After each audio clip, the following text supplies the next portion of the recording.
thank you so much for coming tonight. And this is actually the first official event of the Music Book Clubs. I've been online for about 2 years. I've been buying music books and reading music books obsessively my whole life, as many of you have. Your first book came out when I was 15. I started working in the record store at 17. It was like a dance music specialist store. And yeah, the guys kind of gave me his book and said, read this. If you get it, you got the job. So I took it home, read it all in one night, said, I'm in.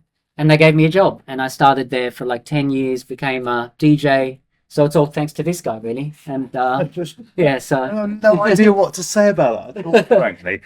And that was his first book. So here we are quite a few years later. This is your sixth book.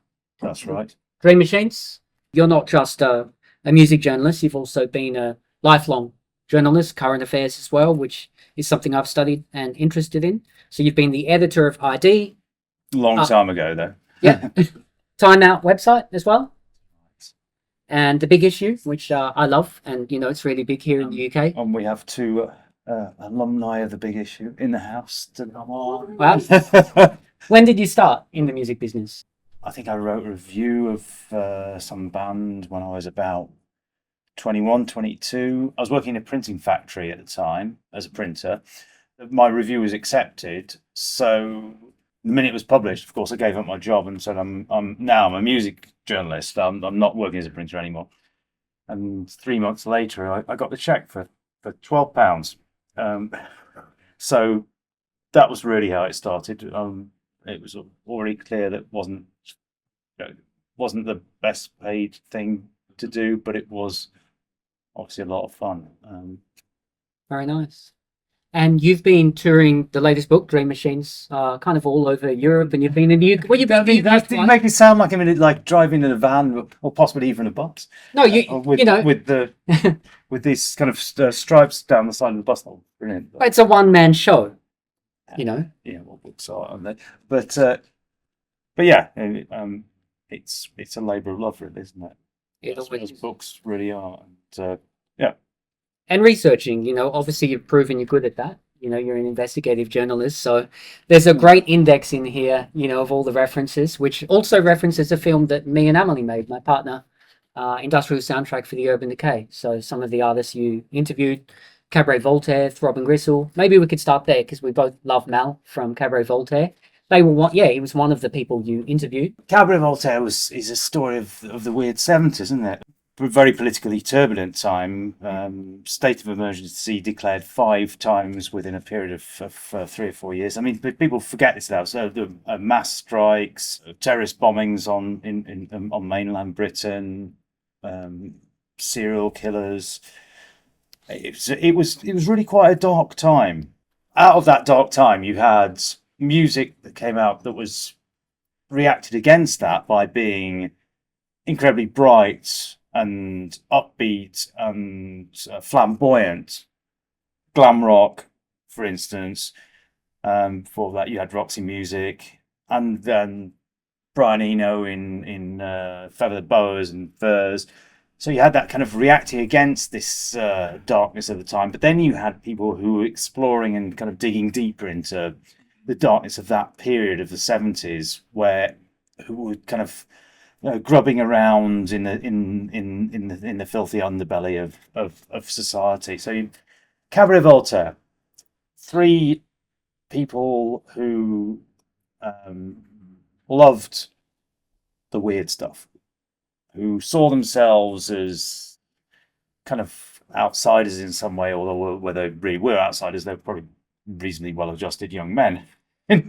But they were interested in William Burroughs. They were interested in Roxy Music. They like weird noises. They like the kind of confrontational art. And they love this idea of the Cabaret Voltaire, the club set up by the club where the Dada movement was founded in Zurich in 1916. So 3 lads in one of their parents' attics in Sheffield making some weird sounds and thinking they were a Dadaist movement of some kind in and of themselves. They're just playing around to start off with, and they do a couple of gigs. The first one of the first gigs they did, the crowd ended up attacking them because their music was so weird, and one of the band had to beat off the stage invaders with a clarinet. This was pre-punk, so this was 74, 75, before punk, and the whole point was to cause confrontation, cause a reaction, provoke, and disrupt what they saw as, I suppose, bourgeois sterility. And they were doing this kind of in a vacuum, these three lads in Sheffield. Then punk came along. Punk rock played like quite an important role in British electronic music because of the way it disrupted previous certainties. It asked questions, and it also suggested strategies. The strategies were that you can do something yourself. You do not need to necessarily wait for a major label to sign you. You do not need to even necessarily wait to learn how to play your instrument. This was quite exciting for people who were making electronic music, because this was exactly what they're doing. They didn't even need to learn to play one chord. Punk rock was, I'll learn three chords and then form a band. That electronic music of that period was, you learn no chords. Why should I even learn a chord? There's no point in learning a chord. I'm just going to press one note, and that's good enough for me. I'm going to make all my expression out of pressing this one note. So Cabaret Voltaire, they were energized by punk, but found punk as a musical form incredibly boring, because it was still that format of that came up in the early 60s of the four young men, bass, drums, guitar, and singer, based on speeded up blues rock. So that was where Cabaret Voltaire came from. They were doing it all in a vacuum, or so they thought, but it turned out that loads of people in different other cities were doing similar things, and that's how you got this first wave of the kind of alternative electronic music that's later been codified as industrial music.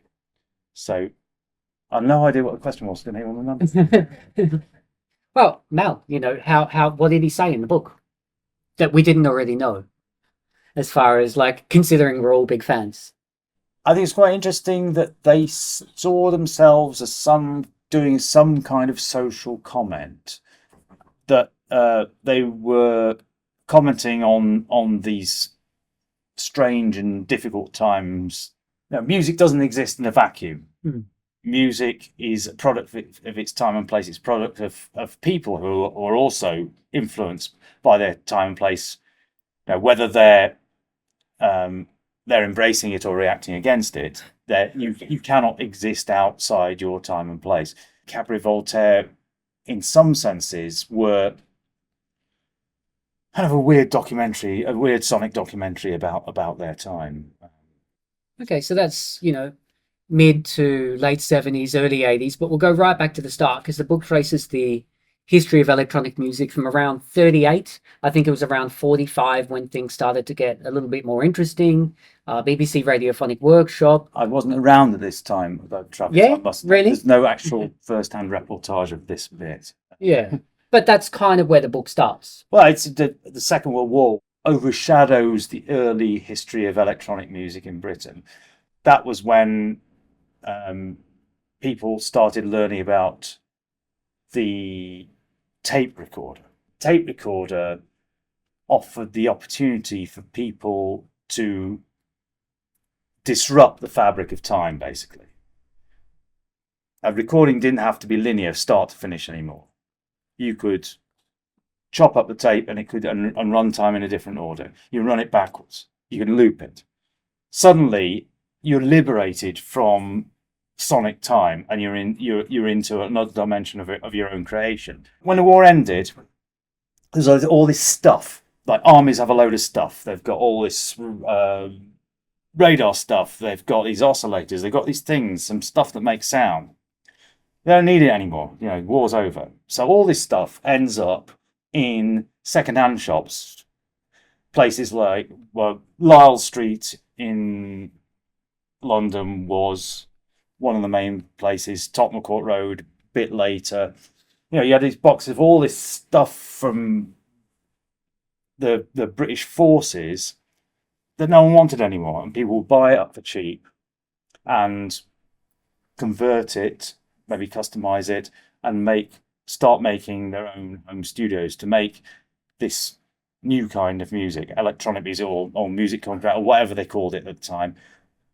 So that feeling of post-war optimism as well, especially when you still had austerity regime for a few years after the Second World War ended, but then you started getting into this period of the space age optimism. People were excited about the possibility of going out into the cosmos. You had Gagarin's first unmanned space flight. One of the famous early electronic music hits was Telstar, about a telecommunications satellite. You had this feeling of there's a wider future that we can reach towards. First of all, you've got this do-it-yourself, people building their own stuff. Second, you've got looking outwards towards the future, trying to imagine a different future in sound. Then the third thing is that you had people who were a bit different. They were outsiders or mavericks or whatever what you want to call them, creative people who thought a bit differently. They were the people who were thinking, "Oh, I'm going to get all this weird stuff and like link it up and make some sound out of it and make some sound that nobody's ever heard before." These are the three crucial themes that have gone throughout the history of electronic music in Britain, right through to the period of rave culture, and, which has created the basis of the electronic music we have today. And the interesting thing about the British story is, unlike France, Music Concrete, or Germany, which have a long history of experimental music, America, you had people like Raymond Scott and laboratories full of gear. Britain was quite a unique situation in the fact that, the BBC Radiophonic Workshop were in everybody's television. Of course, you put Doctor Who in the title of the book because, it was a part of everyone's childhood.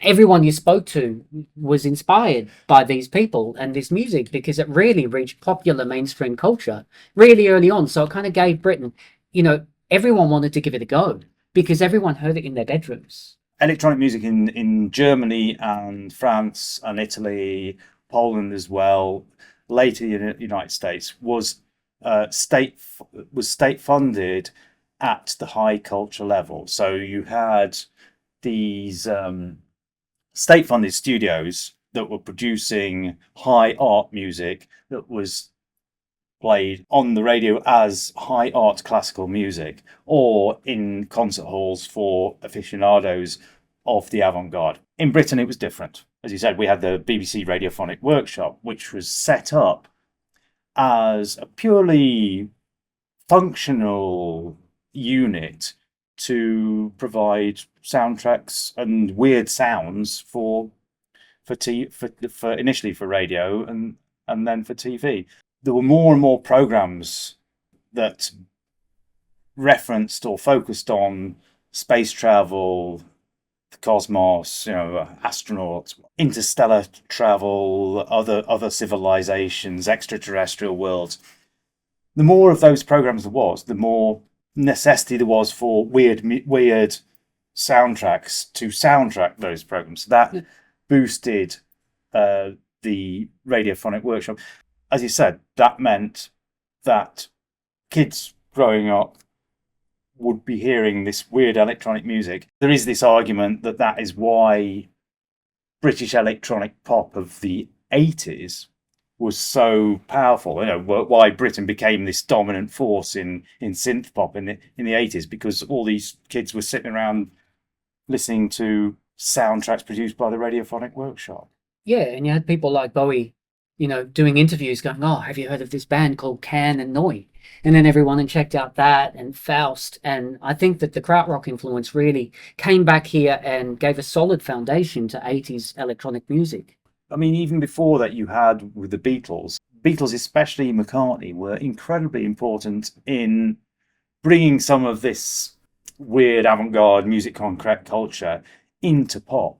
McCartney went off on this kind of, he was living in London, and he went off on this kind of journey of discovery. He's going to concerts by Italian composers. He was going to free improvisation stuff. He was going to see strange films. He was open to new impulse. He was a relatively young man, one of the most famous musicians in the world, but he wanted to learn more. They were also at that point started to become increasingly influenced by their psychedelic drug experiences and by their discoveries in Eastern mysticism, and all of this kind of started to feed in to what the Beatles were doing, and they started to make this music that was no longer pop anymore. So their interest in the musical avant-garde, electronic and music concrete, inevitably others followed them. I don't think I've read him as an innovator in electronic music in too many books, so it's nice to discuss that and pay respect, because to me, electronic music's kind of a resistance to rock music. I grew up, my dad got stoned a lot. He had a lot of parties, everything was like Jimi Hendrix and stoner guitars. So I was looking for the opposite. Electronic music, even the pop stuff, I've got the power. It was just like, oh, wow, here's music that's just worlds different. As, Alex would know, you got to rebel against your parents. You got to be into something that's different. And a lot of this music, a lot of these people had to rebel. They had to rebel because they were outsiders. You mentioned outsiders before, but you tell some deep stories. Joe Meek, BBC, Radiophonic Workshop. A lot of these people were gay at a time when it was illegal to be gay. And, you go deep about that with a lot of the characters, and some of their stories are just tragic. They turned to alcoholism, abuse. One of them ended up killing his landlord, so just being able to exist and be a musician was difficult for them because they lived in a world, that wasn't as free as it is today. I mean, I say free when, we both have a big problem about the current politics of the world and equality. But, we live in a world where two gay people can walk down the street holding hands and they're not going to get beaten by cops, put in a cell, fined. Maybe in this country. But and shamed. Yeah, maybe in this country. In the world, no. Yeah, but, you go deeply into that in the book because, it's important. As we say, people don't exist in a bubble, and, you go quite deep into it, especially Joe Meek. There's quite a lot of facts in there I didn't know in the book about Joe Meek. Someone like Joe Meek is someone who hears things differently. There's this cliche marches to the beat of a different drummer. I think they listen to sound in a different way. And yeah, it is that thing about someone who is an outsider is going to do things slightly differently and is going to look for a kind of community of people who won't necessarily think they're absolutely completely weird, but gravitating towards a kind of progressive view of culture in a way. And certainly with the Radiophonic Workshop, I mean, the BBC being, especially at that time, being a more liberal environment than most other working environments in Britain, there were possibilities, especially for women, to produce groundbreaking work, artistic work, where there weren't in other places. I mean, that again goes back to the Second World War, because during the Second World War, like, all these blokes went off to fight Hitler, and there were lots of jobs that previously women were not allowed to do, technical jobs at places like the BBC, for instance. And the BBC recruited hundreds of women where they wouldn't have done before. Of course, some of them at the end of the war then left, and the blokes came back to work, but some of them stayed on, and managed to, through their dedication and through their strength of character and vision, managed to get into a situation where they were making what was incredibly innovative music. When you talk about people like Daphne Oram, who was one of the founders of the Radiophonic Workshop, and without whom the Radiophonic Workshop probably wouldn't have existed because she pushed so hard for it. And you had Delia Derbyshire, well known, of course, for the realizing the Doctor Who theme that 61 years later is still being played in a different iteration, of course, but that it's still her basic template, 61 years old, that's being played on primetime BBC show.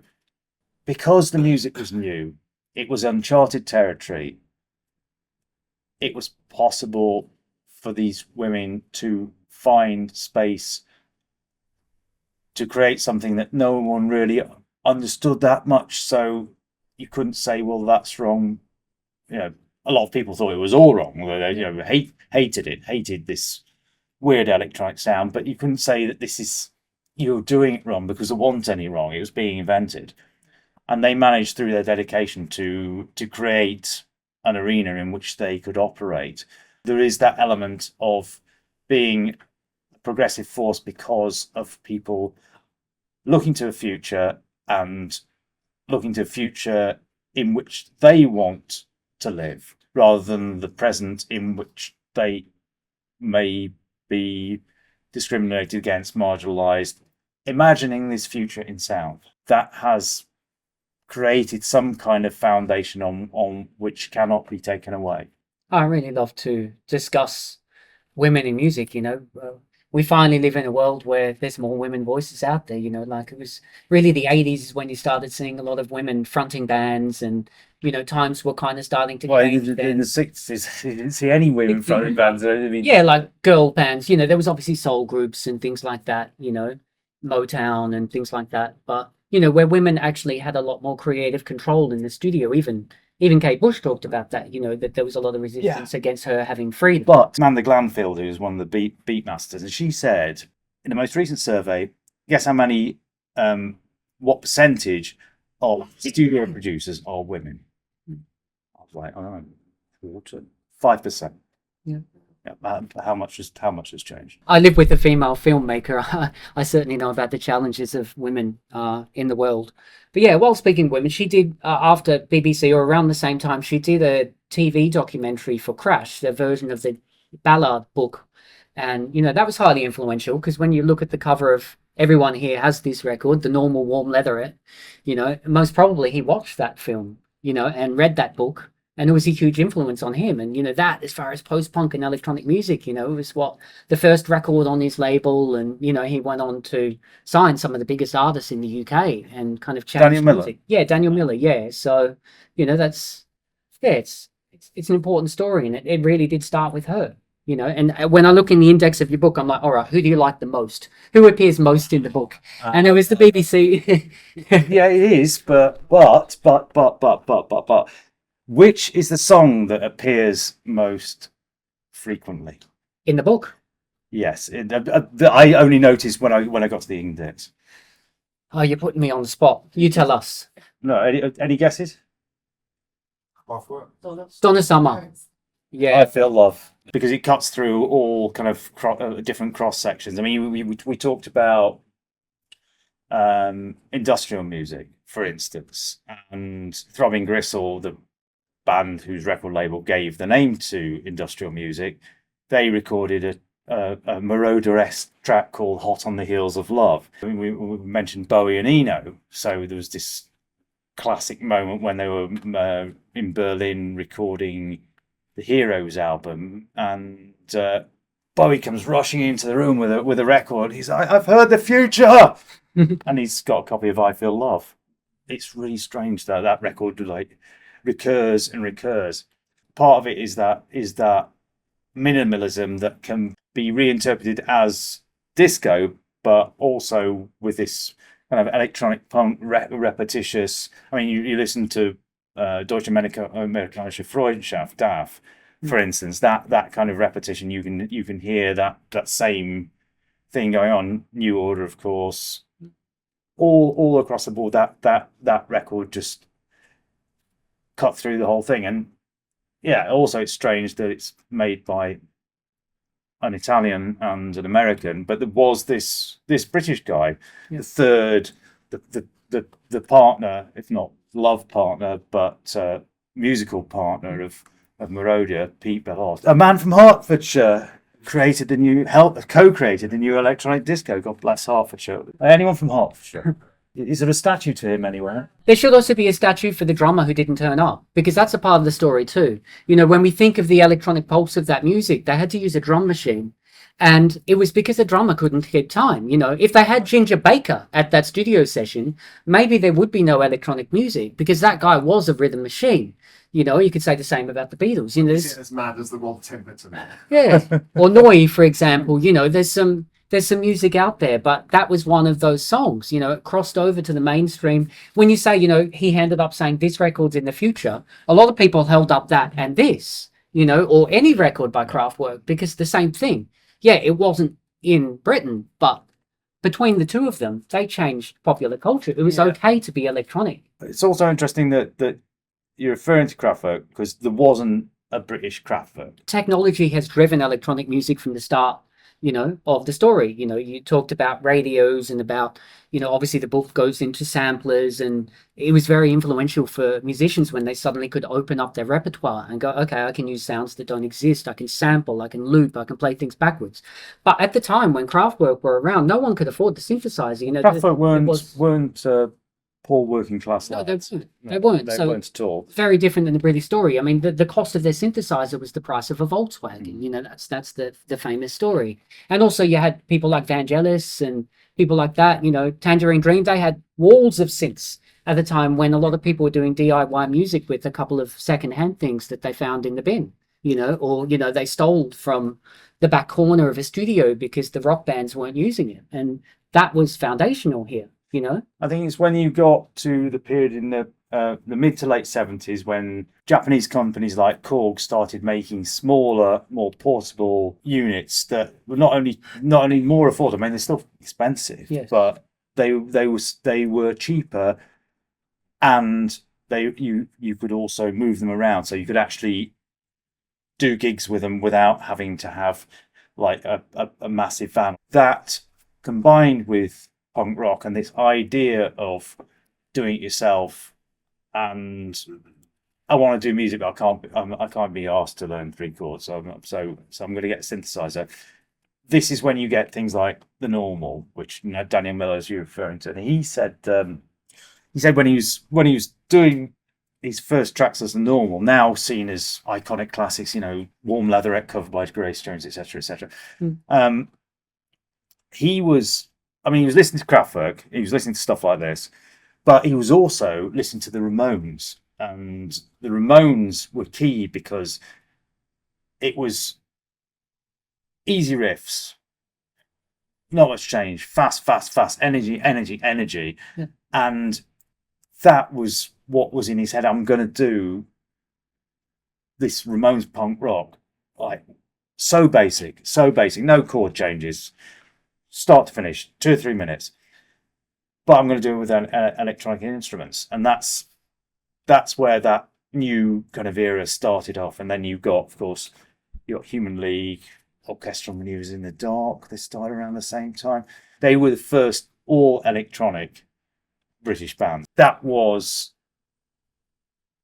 the creation of like the weird electronic punk, but it was also the precursor to what happened in the early 80s with synth-pop, because these people were playing the synths and they're making this punky noise, and you know, you had Soft Cell were up in Leeds. You had people doing things in Manchester, Liverpool, and suddenly some of these people thought, oh, wouldn't it be great if I could actually, you know, have a musical career and like out of this as well, and be famous? You know what I'm going to do? I'm going to make pop songs. I'm not going to make this weird Throbbing Gristle noise. I'm going to make some pop songs. Inspired by Donna Summer. inspired either by Donna Summer or Beach Boys, Motown, Motown, yeah, Northern Soul, Northern Soul. Northern Soul, And Mal, yeah, Cabaret Voltaire, they were Northern Soul boys. Like Velvet Underground and Soul were two Soft of their Cell big being the influences. classic example, obviously. Yes. But that's when you got the point where some of these punk era electronic bands decided that they didn't really want to be punks so much as stars, and they wanted to be pop stars, and they wanted to make pop music because they love pop music. The Human League love disco, they love pop music. They're okay. They love J.G. Ballard and they loved Wendy Carlos and Kraftwerk, but yeah, they also love disco. And there's a really good nugget that relates to this in the book, which is something I was really excited to read about, that Mattel made this synthesizer, a sampler, that was produced by the Bee Gees, and the Kraftwerk used it for pocket calculator. So there's a connection to Bee Gees and Kraftwerk that I didn't know, which I read about in this book. I mean, my favourite is the Wasp synth. Does anyone ever know about the Wasp synth? Yeah. It was basically a toy, but and it made the most waspy noise. It was not ill named. Yeah, buzzing. It was literally buzzing. The other thing was that people were making stuff from kits. That there were all these magazines that you buy called like Practical Electronics and stuff like that. And in the back pages of them, there'd be these adverts. Build your own synthesizer. It's £100 or something, which would be like a tenth of the price of something you would buy in the shops. So people who thought they could do it would build this stuff out of the back of Practical Electronics. They send off the kit and assemble it bit by bit. Some of those people were Bernard Sumner out of New Order. So New Order's first synth was built from a kit bought out the back of Practical Electronics. So was Chris Carter. Chris Carter of Throbbing Gristle, yes, was another one.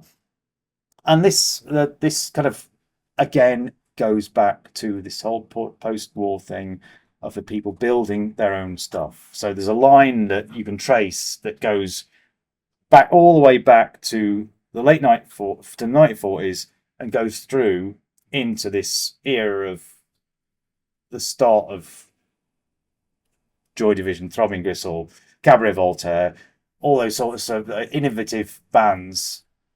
And that line goes even further. That line goes from there into the acid house era. I mean, one of these kids who used to build his own electronics was